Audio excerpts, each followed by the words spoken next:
নমস্কার, দ্য রিপোর্টে স্বাগত। না, 24 ঘন্টাও কাটেনি। গতকাল ঠিক এই এলাকায় অর্থাৎ পানিহাটি পৌরসভার 29 নম্বর ওয়ার্ডে পৌঁছে জমা জলের যন্ত্রণা সরাসরি তুলে ধরেছেন আমাদের দুই প্রতিনিধি গৌতমী নাথ ও শ্যামলেন্দু পাল। গতকালই আপনারা দেখেছেন রাস্তার জল উঠে এসেছে বাড়িতে। কার্যত এক সপ্তাহ ধরে নরক যন্ত্রণার মধ্যে দিন যাপন করতে হচ্ছে পানিহাটি 29 নম্বর ওয়ার্ডের বাসিন্দাদের। এবার ওই অঞ্চলের নিকাশি ব্যবস্থা নিয়ে এদিন সরব হলেন বাসিন্দারা। পানিহাটির 29 নম্বর ওয়ার্ডের জল বেরোনোর কোনো কালভার্ট তৈরি করা হয়নি। KMDA কে কাঠগড়ায় দাঁড় করিয়ে বিক্ষোভে ফেটে পড়লেন তারা।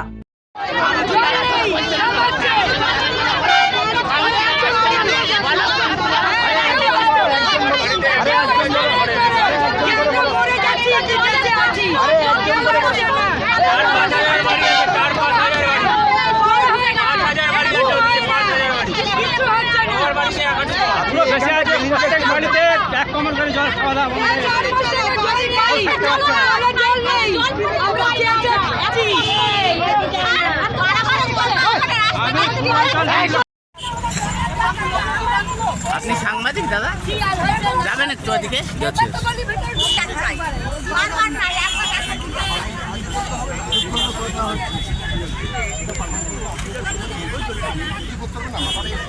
এটাকে করতে হবে, এটাকে করতে হবে।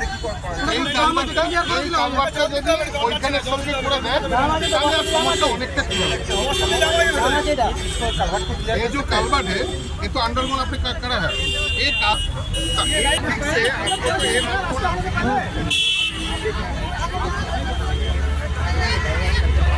ठीक है, तो पहले आप वो वाला कर लीजिए, एक एक कर कराइए। पहले हो जाएगा तो एक करिए, उस तरफ से गाड़ी जा सकते हैं। एक एक कर कर आप लोग इसी का जो है इसका जो ये आप थोड़ा पानी जाने का रास्ता क्लियर कीजिए। रास्ता तो है, रास्ता हाँ वो क्लियर आप लगा दीजिए। हाँ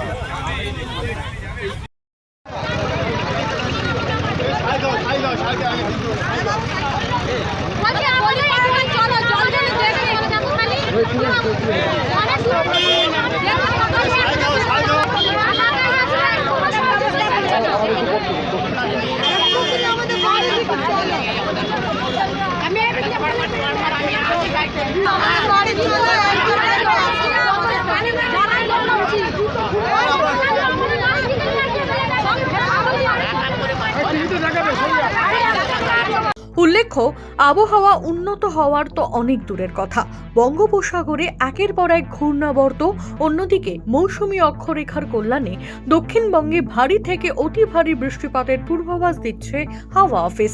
এই কয়েকদিনের টানা বৃষ্টিতে জলমগ্ন হয়ে পড়েছে পানিহাটির গোটা 29 নম্বর ওয়ার্ড।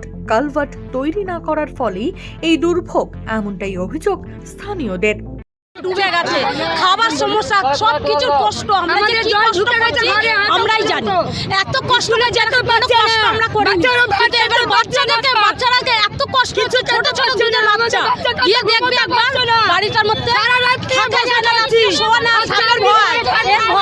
আমাদের সমস্যা স্যার, আগে এর থেকে বেশি জল হতো, তখনও আমাদের অসুবিধা হয়নি।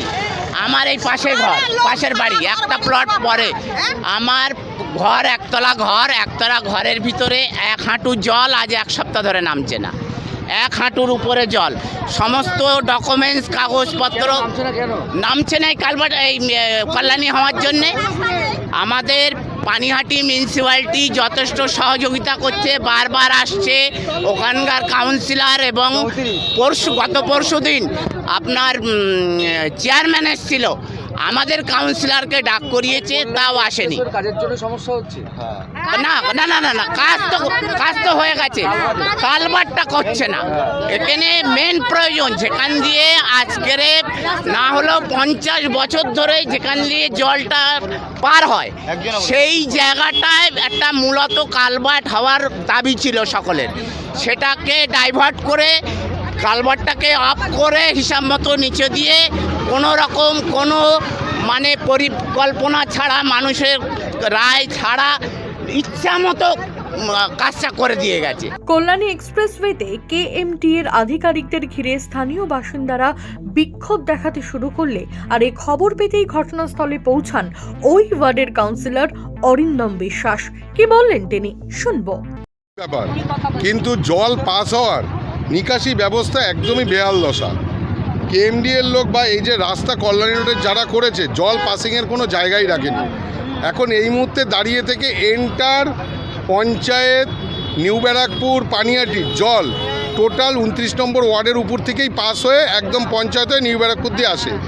এবার এন্টার এলাকার ঘরের ভিতরে সাধারণ মানুষরা জলের মধ্যে আটকে আছে, খুব অসুবিধার মধ্যে আছে। বাচ্চা ছেলেমেয়েরা স্কুলে যেতে পারছে না। বাধ্যতামূলক আমাদের দায়িত্ব নিয়ে এই কল্যাণী রোডের ড্রেন কাটিয়ে রাস্তাটা কাটে। এই রাস্তাটা যদি সাবওয়ে জল পাস হওয়ার থাকতো তাহলে এত প্রবলেম হতো না। বাধ্যতামূলক আমাদের কিছু করার নেই। সাধারণ মানুষ যেভাবে ভুগছে, কষ্টে আছে, আমাদের আর কোনো রাস্তা ছিল না। তবে হ্যাঁ, প্রশাসনরাও বলেছে যে না, এটা কাটিয়ে দিলে জলটা বেরিয়ে যাবে। প্রশাসনও সহযোগিতা করেছে আমাদের সঙ্গে। মৌসুম ভবনের পূর্বাভাস অনুযায়ী এই 2 মাস বৃষ্টি বেশি হতে পারে গোটা দেশ জুড়ে। এভাবে যদি চলতে থাকে তাহলে আগামী দিনে আরও জমা জলের যন্ত্রণা বাড়তে পারে। এই ভেবে মাথায় হাত স্থানীয়দের। এ যন্ত্রণা থেকে আদৌ মুক্তি পাওয়া সম্ভব হবে কিনা উঠছে প্রশ্ন। রাজা দে, দ্য রিপোর্ট, পানিহাটি। সমস্ত খবরের আপডেট পেতে লাইক করে সাবস্ক্রাইব করুন দ্য রিপোর্ট চ্যানেলটি। সেই সঙ্গে বেল বাটন প্রেস করতে ভুলবেন না। আপনাদের একটা সাবস্ক্রিপশন আমাদের জন্য অত্যন্ত মূল্যবান। জয় হিন্দ।